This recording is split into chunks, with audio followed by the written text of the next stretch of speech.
5 வருட அரசியல் வாக்குப்பதிவு திருவிழா அன்று நாம் வாக்களித்து விட்டால் மட்டும் அரசியல் நீதி, பொருளாதார நீதி, சமூக நீதி கிடைத்துவிடும் என்று நினைத்து கொண்டிருந்தால் கண்ணாடி கூண்டுக்குள் இருந்து கொண்டு கல்லெறிவதற்கு சமமான நிலையத்தான் நாம் பெற்றுக்கொண்டிருக்கிறோம், பெறுவோம். போராட்டமில்லாத அரசியலும் அரசியலில் இல்லாத போராட்டமும் அரசியல் உரிமைகளை ஒருபோதும் பெற்றுத்தராது. போராடியே அரசியல் உரிமைகளை பொதுவுடைமை தலைவர்கள் வென்றெடுத்து தந்தார்கள். கடைப்பாறையை விழுங்கிவிட்டு சுக்கு கசாயம் குடித்தால் ஜீரணமாகிவிடும் என்ற ஊழல் கோட்பாடு அரசியலில் மேலோங்கிவிட்டது. ஊழல் என்ற விசைச்செடி படர்ந்து பின்னி பெருகி இறுக்கி கொண்டிருக்கிறது.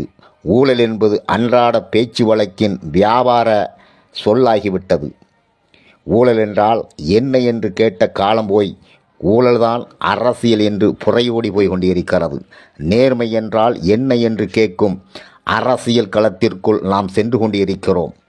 நேர்மையாளர் யார், நேர்மை என்றால் என்ன என்பதை வருங்கால அரசியல் தலைமுறைக்கு உணர்த்துவோம். சீரமைப்போம் பாரதத்தை.